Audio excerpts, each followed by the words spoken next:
what is the overlap of this, and maybe just to keep in mind that we are trying to promote careers for the future as well, kind of thinking where do we equip our learners moving forward.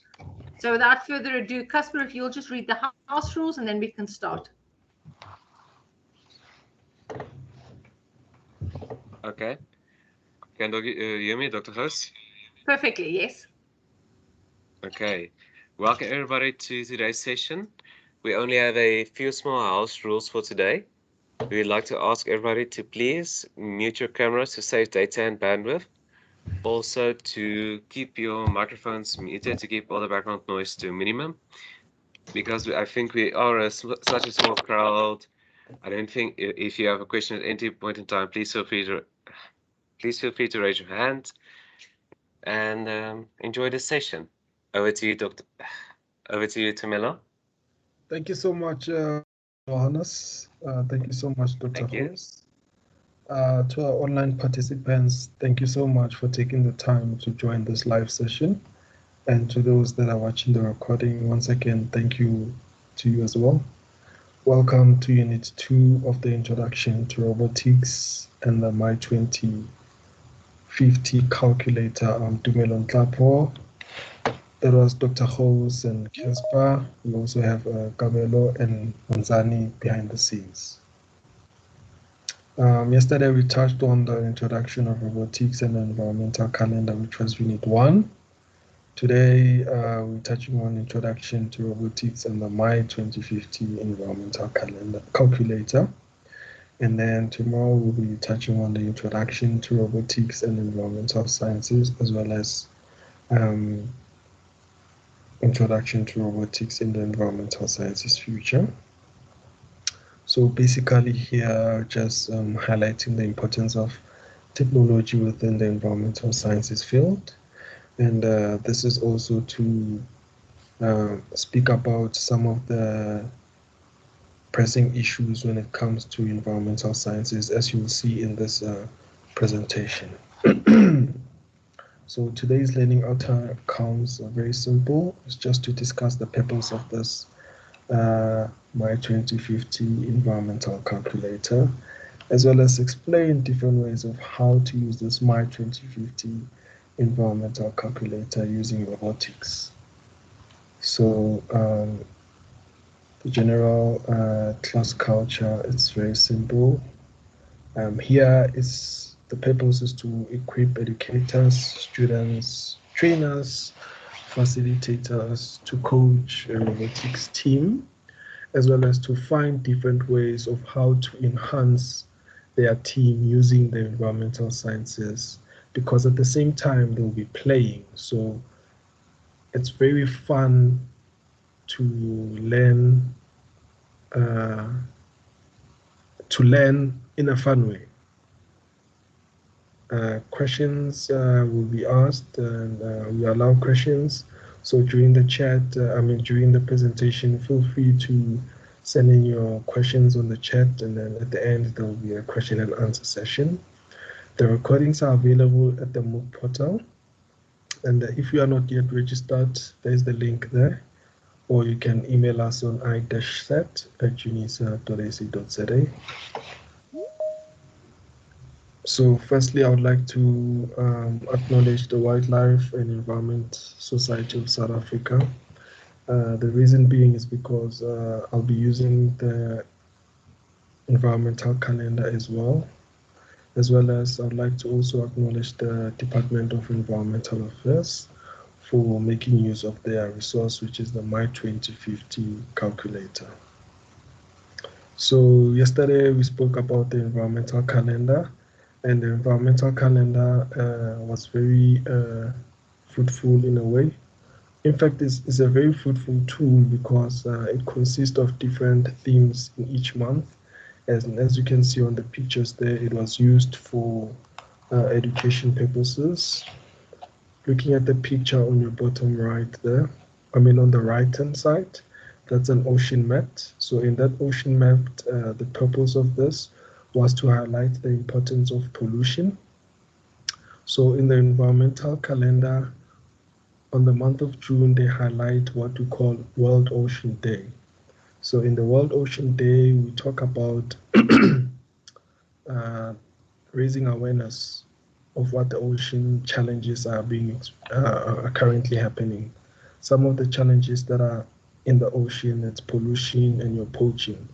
So as you can see with these bottle lids here, we use the bottle lids to just make it messy there, as well as with those few fish and dolphins that you see there. So here the purpose is to equip learners to use a robot whereby they'll collect waste. And then after collecting waste, this will also result into the ocean be clean and clear for the fish to swim. So this at the same time, as I mentioned earlier on, is to equip learners to have that knowledge or to raise awareness of what's happening within the environmental sciences, as well as questions such as climate change are also being highlighted into this.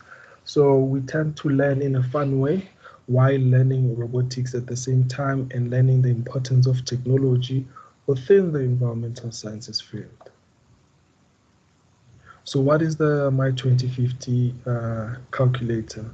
This is an interactive tool where the user can investigate ways of how South Africa can reach its low carbon goals by 2050 while learning about climate and energy. So here there are different supply and demand options of the South African energy system that can be modified to explore the limits and possibilities of each and every person's choices in terms of energy supply regarding greenhouse gas emissions. So why is the My 2050 calculator important? It engages the public in the energy and climate change debate. And this is an online-based tool, and it can be accessed on this link. So in order for you to be able to use this, you certainly have to get internet access. And this tool is very, very, very good for you to start teaching a person about climate change, because there are pictures that are being seen and the simulation is so nice. There are even sounds. So I'll also touch on to that as well. So it is important because it considers key emitting sectors and subsectors from both the supply and demand perspective.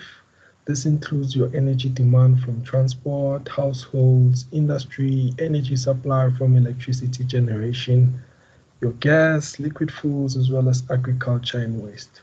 So why is this unique? So this is unique because, number one, as I've mentioned, it's technology in the form of internet.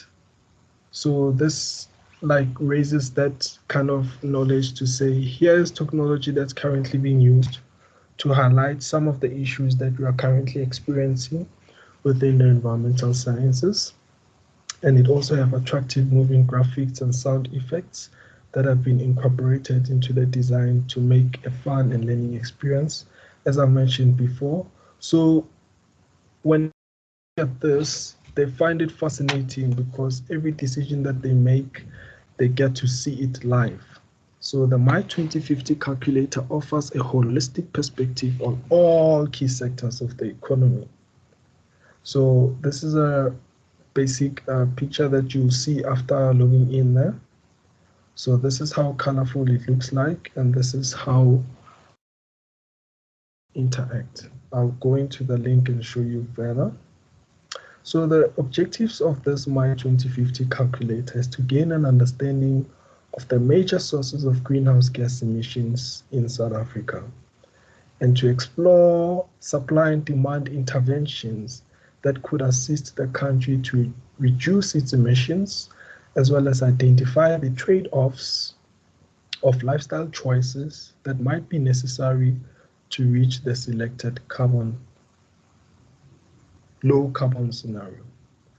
We also discuss what could be done to reduce the level of greenhouse gas emissions in South Africa, which I find it very important because, as I've indicated, with this, you'll get to understand what happens with the choices that you make. So this is the link. Let me just see whether I can go through it so that you can see. Yep. So after clicking on there, let's say all sounds.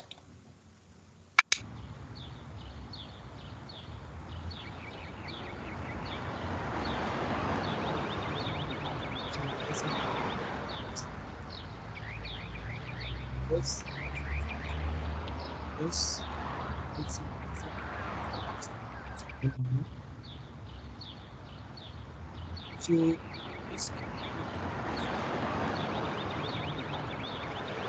can be used by anyone with internet. Tumelo, Yes.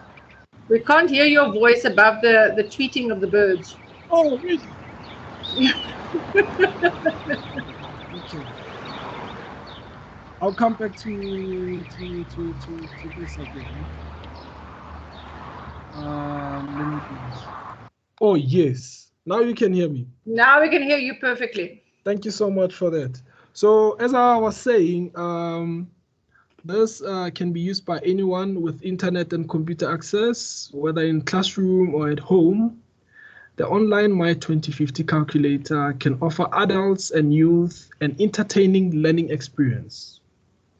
So in this education system, the My 2050 calculator can be used by teachers to enhance some of their subjects that include topics such as climate change, human impact on the environment, as well as energy and the national electricity grid.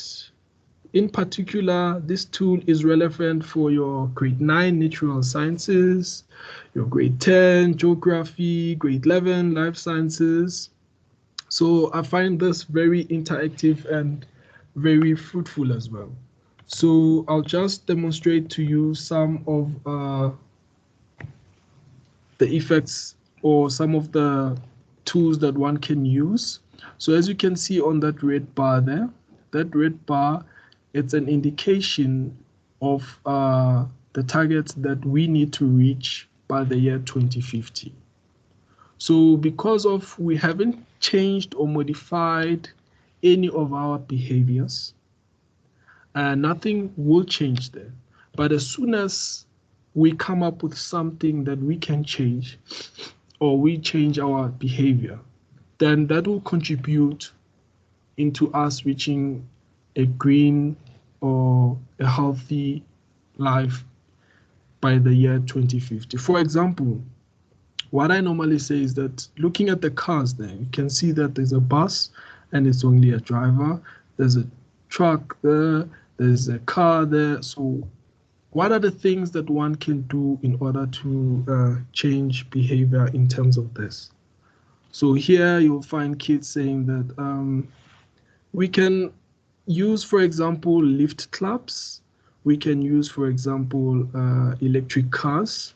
So for that, in order for you to find ways to change the behavior that you have observed from this picture, all is below the tab here. For example, if I want to change the coaling industry, I'll click on coal, or the gas industry, I'll click on gas. Change one of them to Miller to see the effect. Yes, I'm coming to that. That's so cool. If you want to change for hydrogen, you come to that, as well as for nuclear, biofuels, wind, solar, industrial energy. So I've mentioned about transport technology. So immediately when I click on transport technology, these are the levels that you'll find. So we always encourage one to look at the highest level. For example, here on transport technology 4, it says transportation includes the use of cars, minibuses, trucks, trains, ships, aeroplanes. So with this, it's very easy for a person to understand. Now, here it says we only consider road and rail transport in this calculator. These vehicles mostly run on petrol and diesel, while many trains run on electricity. Petrol and diesel result in greenhouse gas emissions, which is what I was talking about earlier on.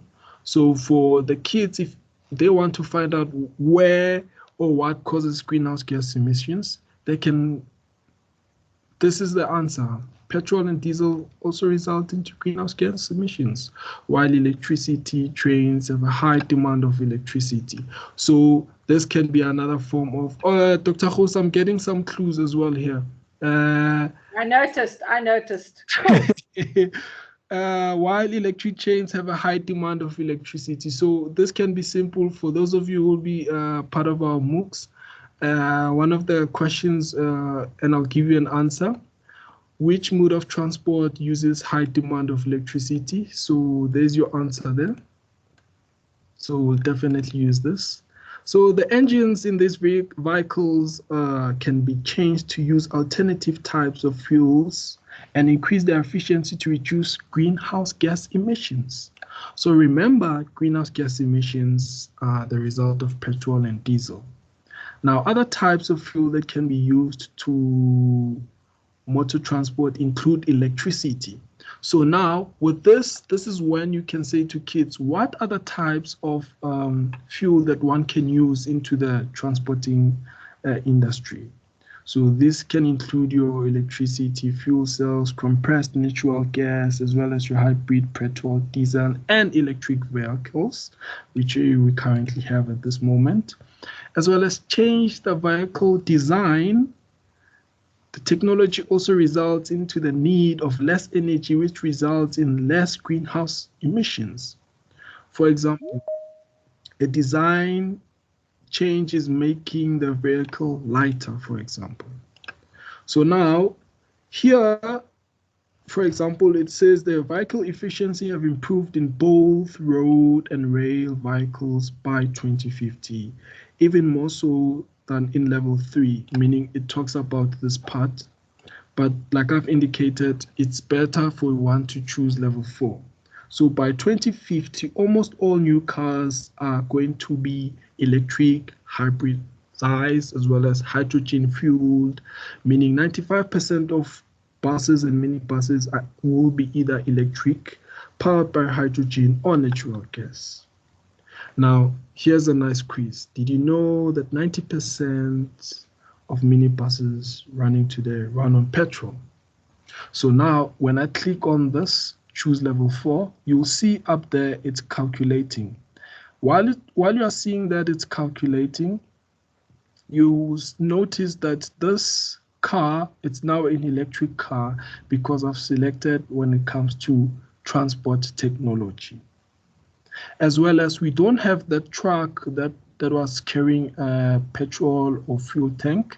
We now have a rail, meaning we have a train there. So now, when I also want to say what ways can we do in order to encourage or contribute to the environment when it comes to transportation, one will say, how about transport behavior? So now, when we talk about transport behavior, this is the number of cars that are being decreased, meaning that people will be now using lift clubs. And then when you simply click on that, now we'll see people within the bus there. By simply doing that, you'll see up there, it's already calculating. So this is another form whereby one can engage also with learners by interacting with them. So now looking at, for example, when it comes to your energy, for example, I simply ask them, what or where is our electricity generated? Oh, look up there, now we have reached 9% of target by 2050. And by the way, there's sound to this. So because of I'm talking, but yeah, because I'm talking, it won't be, relevant for the sound for now. But this is also fun because the sound is included. So now, in terms of us looking at what are the things that also contribute to climate change or that cause pollution, and then the kids will be like, you see, there's a lot of coal industry there. So when you just read this to the kids, they get to understand where is this and what is it all about. When you click level 4, as I've mentioned, you will see that coal has been reduced as well.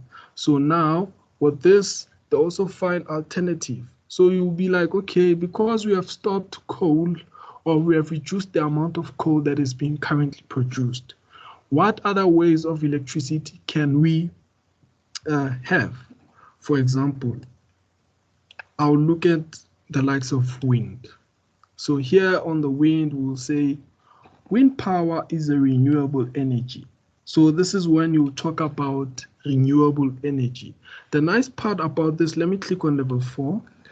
As you can see, those are the wind panels. The nice part about this simulation is that when you see something that kind of like contributes to global warming or climate change, you can find an option below, as I've indicated, and then that option replaces and also contributes to the environment. Looking up there, it's still calculating. You'll see that our decisions contribute to the society. And now look, 76% of target by 2050, meaning that that choice of selecting alternative energy has contributed that much. So there are different types when it comes to this. Let me go back to the presentation and I'll come back to this again. Yes. So now I'll go back to that my 2050 calculator, but let me touch on the environmental calendar for those of you who might have not got it yesterday. So the reason why I'm also talking about the environmental calendar, we are in the month of August, and in the month of August, this week, as I've mentioned previously, we are celebrating World Water Week. So these are some of the days that we are celebrating in this month of August. For example, yesterday I touched on International Cloud Leopard Day, your Women's Day. We went on finding out who were the women who invented like your ice cream maker, which was fun. And then your World Lion Day and Elephant Day. So I mentioned that Clouded Leopard Day, World Lion Day, as well as Elephant Day are similar in a way because of most of those animals face habitat destruction, face poaching, as well as bushmeat trade as well. Now, when we talk about World Water Week, yesterday I gave you some of the devices that one can use in order to save water at home. So because of we are celebrating World Water Week today, and each day for this week, I'll come up with devices or ways of one can use at their home to save water. So the theme of World Water Week is Sing the Unseen, which is the value of water. Another thing that we might have taken for granted that people might have not noticed, I'll look into that as well. So the World Water Day celebrates water and raises awareness of the 2.2 billion people living without access to safe water. So if you have water, consider yourself blessed. And then the core focus of the World Day is to support the achievement of Sustainable Development Goal, which is goal number 6, which is water and sanitation for all by the year 2030. The 2022 World Water Week focuses on groundwater, which is an invincible resource with an impact visible everywhere. So a lot of people don't know that the impact that groundwater has, as well as lots of people don't know that groundwater feeds springs, rivers, lakes, your wetlands, and seeps into oceans. So it is very important for one to take into consideration the importance and to know the importance of groundwater. For example, groundwater is found underground in your aquifers, which are geological formation of rocks, sands, gravels that hold substantial quantities of water, which is something that one might not take into consideration or not know that much. So most arid areas of the world depend entirely of groundwater. When we talk about arid areas, we talk about areas that are dry, as well as groundwater supplies. A large proportion of water we use for drinking, for sanitation, food production, as well as industrial processes. So now what can one do? There's what we call the echo shower drop device that measures the amount of water your shower uses and lets you know when it is time to get out. If you don't know how much water you're using, this meter will let you know exactly how much you use. And there's also this nice timer that you can use if you don't want this device. You can opt for this one. For example, when you go to bath, you can time yourself using that device. And then another thing that we take for granted is not turning off water as soon as one brushes their teeth, because when we turn water while brushing our teeth, we tend to save plus minus 5% of water. So it is very important for one to have a glass or a cup and pour water in it and brush teeth and use that, because you'll be saving lots of money and water at the same time. In order to save water, turn off the tap while scrubbing your hands. So a lot of people out there, I used to be guilty of this one up until I read this. I used to also scrub my hands while the water is running.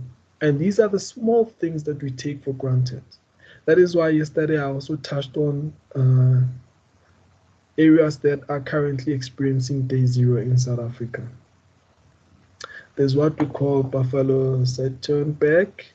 It's a simple device you insert into your toilet, costing saving between 1 to 12 liters of water every time you flush.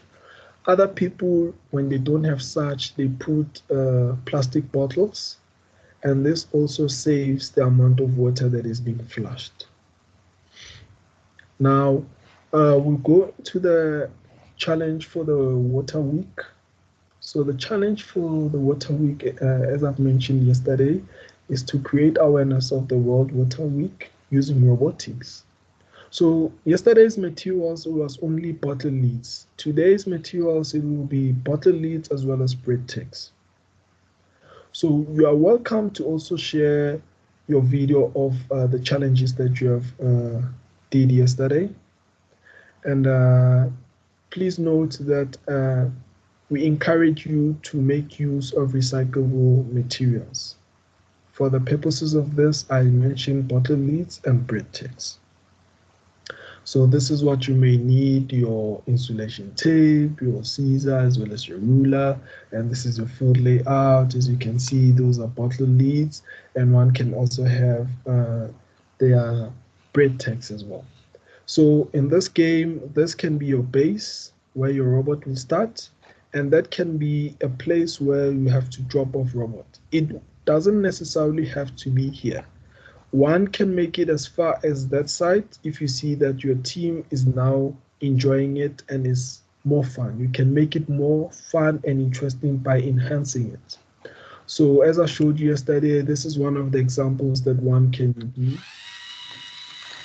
So the number of bottle lids that are found within that block, that's your score.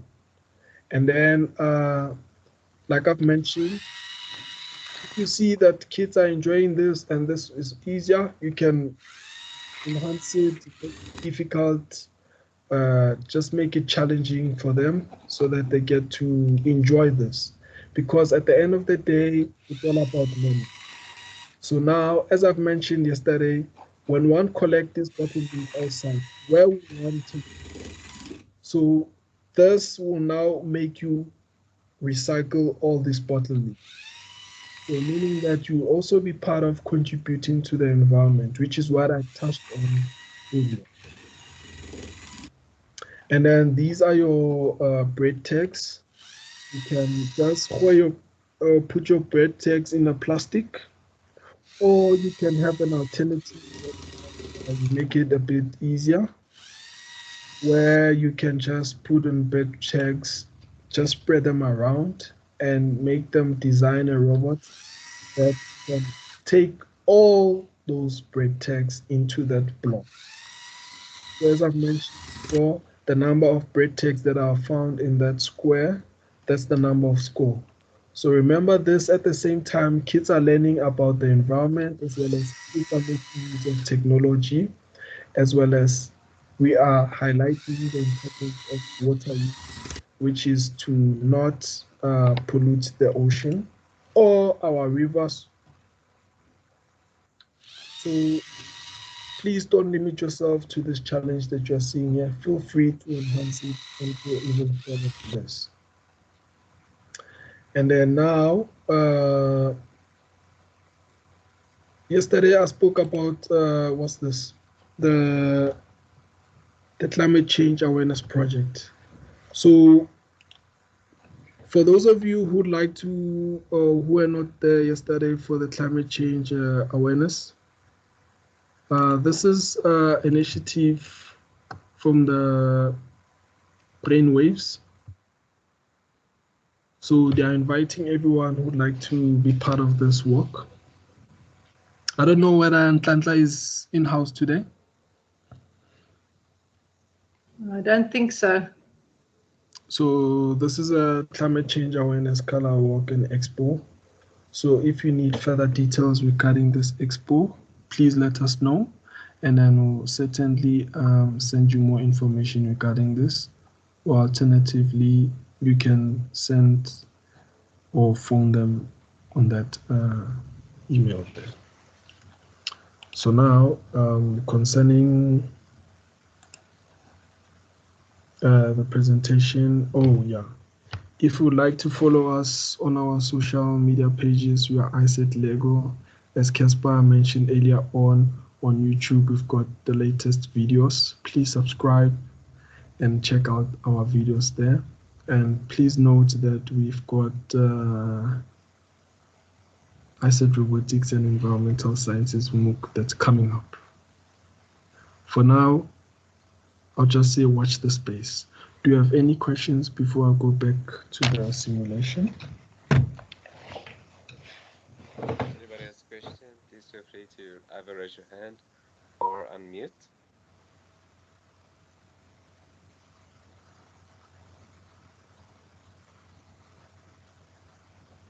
Yes, Dr. Gous?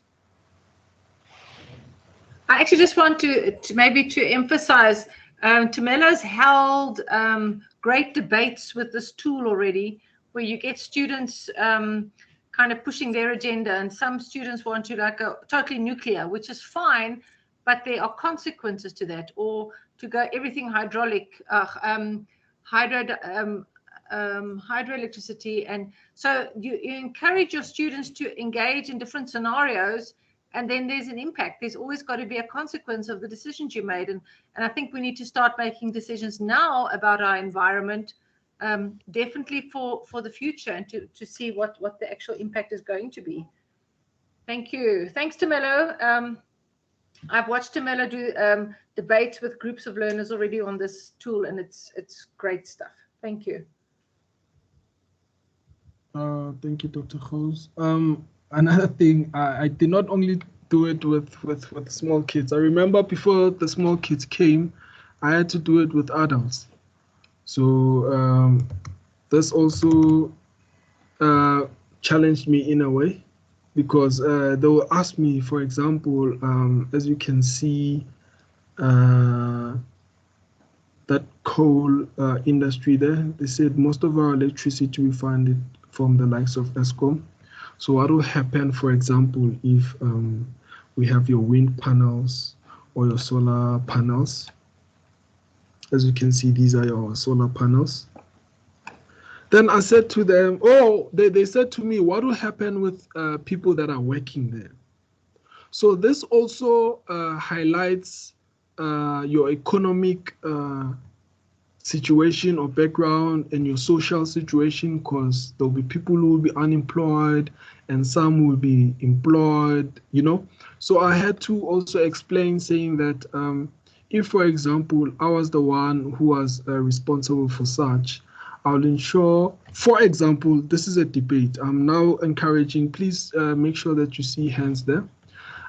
Here, I will say that those that are working in the coal industry, I'll ensure that we enhance their skills so that they start building your solar panels and your wind panels so that they don't get unemployed, but we move them into another portion of employment. So which is encouraging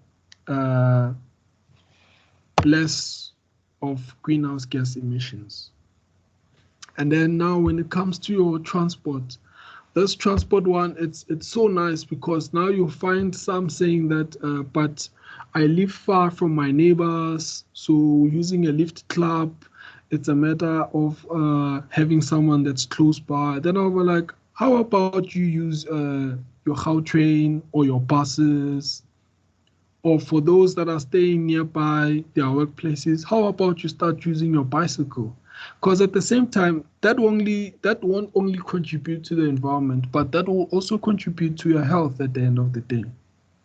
So there are different types of scenarios being used here. For example, also in terms of generating electricity, we look at some of our electricity that we use comes from hydropower stations. Mostly here they say Mozambique, and from Mozambique. There are plans to develop some more hydropower in South Africa.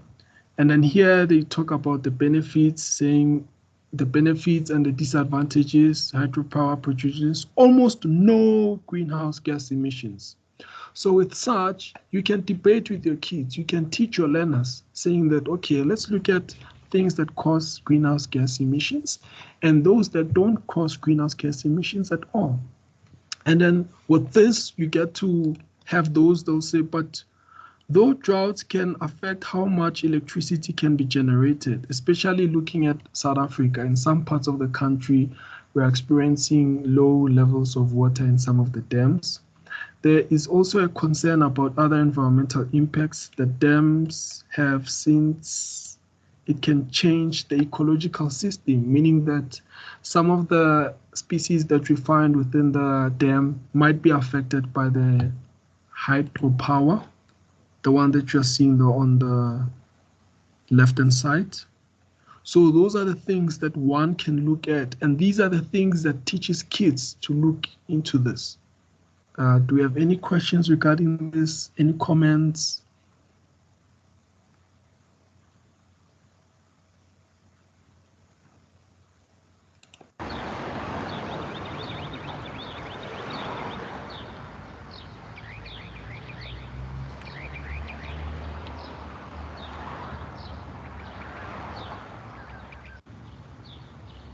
What about if we go and make our nuclear reactors even more efficient?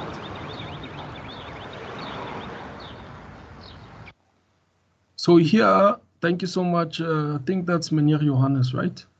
Here Yep. The nuclear power is not a renewable energy. It's not a renewable energy resource, but it does emit almost no greenhouse gases. And then they say the government is planning to build more nuclear power stations.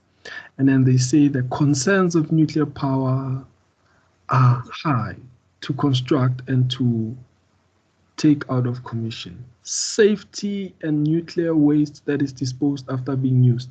These are some of the major concerns. And then they'll tell you that South Africa has one nuclear plant, which is Koeberg Power Station, that generates electricity. And then they'll also tell you that the nuclear power is steadily developed to 2050, a total of 600 megawatts. So when you click on it there, this is what you'll see there. There's a nuclear power. I was talking about if we convert our nuclear power plants to fusion reactors. All right. But why do you suggest that? Because it uses less fuel and it doesn't create any nuclear waste. But why would you? Where would one create those plants or build those plants?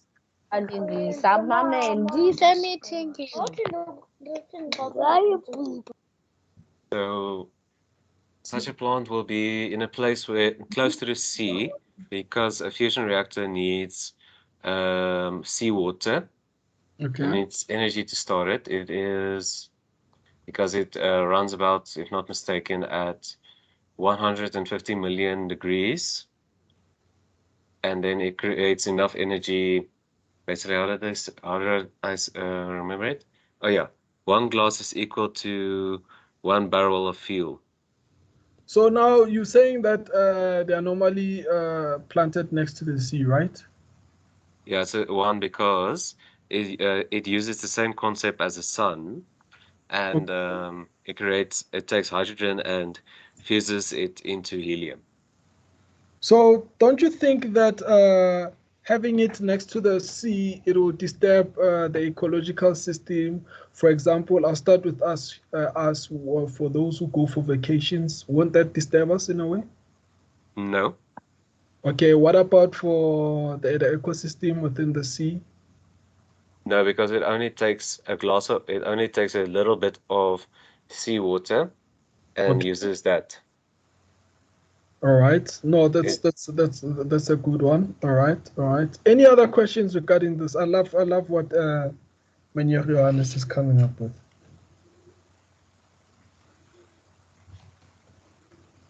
Anyone on the chats? Because I can't see. I'm sharing my screen at the moment.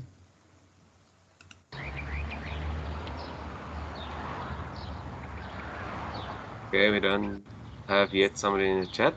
If anybody, please feel free to unmute.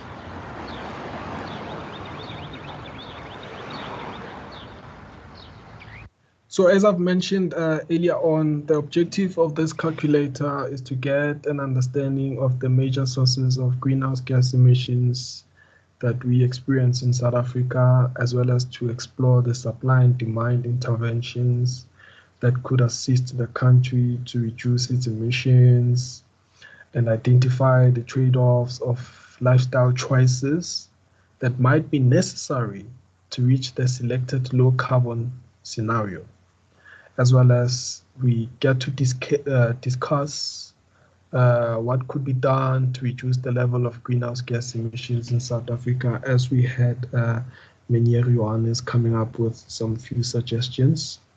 And then the nice thing about this, as I've indicated, is that these moving graphics and the sound effects have been incorporated into the design to make it a fun and learning experience. So meaning that this is not only limited to one thing, because this calculator offers a holistic perspective of all key sectors of the economy, touched on transport, your coal industry, you know.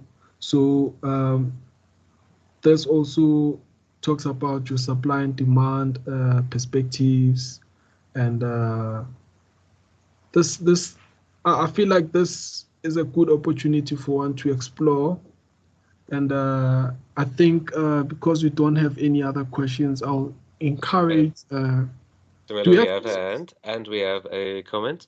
Luis Matias says she'll definitely. It's very interesting. She will use it definitely in the class. All right. So, as I've mentioned, who was that? Because I can't see the names. Miss Mattia, and we also have a hand from Dr. Gous.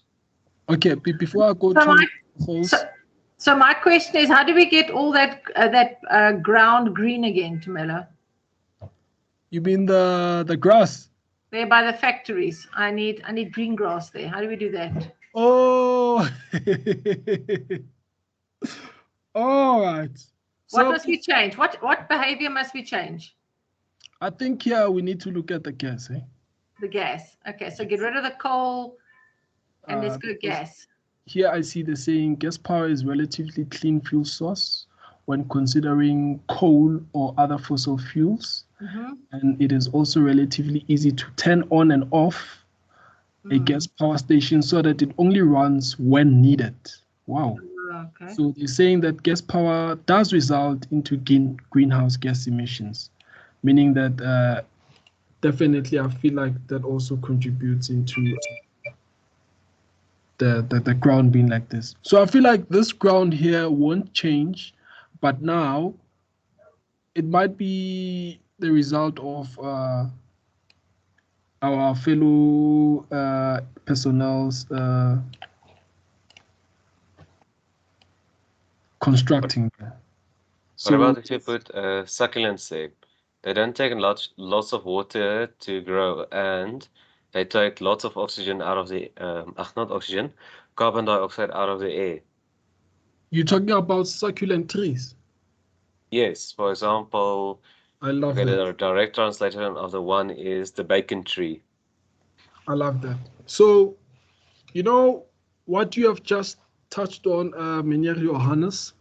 This is now when we talk about planting of trees, looking at another source of not necessarily alternative energy. So I'll include this also tomorrow, whereby I'll indicate why in certain roads we have trees and why we call them green belt development as well. But I thank you so much for that question or that comment, as well as Dr. Hoos and the teacher who said they would like to try this and incorporate this in class. Please prepare yourself, because kids will love this. They'll question a lot of things, and with this, like I said, it will enhance their experience. It will also make them see the world in a different place. I mean, in a different way. Yeah. Melo, we also have a question from Elmarie. Yes, Elmarie Venter. Yes, that one. Yes, So- hoe gaan dit? Good. There's currently a debate going on about removing the vegetarian meat options in South Africa because of the naming conventions, etc. However, cattle is a big contributor to gas emission, if I recall correctly from school days, which was very long ago, as you well know. Yes. So what would be the best? Because you do have cattle there. Should we replace cattle with vegetarian options? Do we create a better balance? What do we do? So now when you click on livestock, it will tell you that beef production is a significant source of greenhouse gas emissions. This is because cows break down their food through fermentation. So for teachers, they can use this word, what does fermentation mean? This is because cows break down their food through fermentation in their stomach as part of their digestion process. The gas is released during this fermentation process is a greenhouse gas. So the amount of greenhouse gases produced by cows can be changed by changing the population number.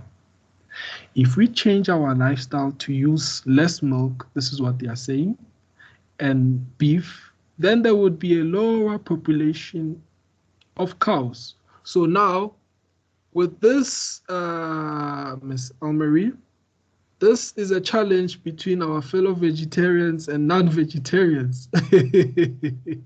Because now the factories will generate gases as well. Yes.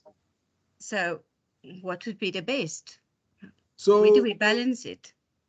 So if I was to also get into this, I'll say to you that let's keep our cows, because remember, at the end of the day, we get to use their dung for fertilization at the same time. So I feel like having cows, it's a good way of living in a way, yes. Because we not only use cows for food or for clothing or for milk, but we also use it for farming purposes. I don't know, what do they call that mini machine that they put behind cows whenever they are plowing. So you can see that if we were to use cows for such, they can replace even trucks that are being used for farms. So I don't know whether I'm answering your question. So are we going back in technology then on farming? I would say that it's two options. It's whether we go back to introducing technological ways, or when you've got your cows, just keep them the way they are. Because as you mentioned earlier on, I saw on the news, they mentioned that they want to change this thing calling sausage pies, but they are not really sausages because of people are vegetarians and the likes. So I don't know the story around that. But to answer your questions, I'll say we need to keep both. Okay, point taken. Thank you. All right. Any other questions? I think everybody needs to play with this thing and see the impact of their decisions. Yeah, because you know, Dr. Hose, the thing about this, when kids ask you certain questions, or not only kids, when someone asks you a question, now you get to realize certain things. For example, this question from Elmarie. Yeah. I'm now thinking that, wow, so should we keep the technology that we're using for farming, or should we keep cows? You know, this is 50-50 in a way. Solar-driven robots. Then we get rid of the cows and we don't. Thanks, Tamelo. Thank you so much. All right, then. Sorry. You know who else wants a question? Sorry. I can't see anyone there. Okay. All right. All right. There are no further questions. It's been a really exciting discussion. I just want to check the chat. There's no more chat. I'll just have a look here quickly. Okay, yes, that's Elmarie's debate. I think we can keep that as definitely as one of the points to go further. Maybe we can add it in as a portfolio question on the MOOC portal. Yeah, no, I saw. We get some debate on that. Yeah. All right. Thank you, everybody. Thank you for a really great discussion. I hope you have lots of fun with your 2050 calculator, and then always linking it back to where we're going for the future, because 2050 is not so far away. Yeah. All right. And I'll give you a few moments to get 4 minutes to get a cup of tea quickly. Sorry,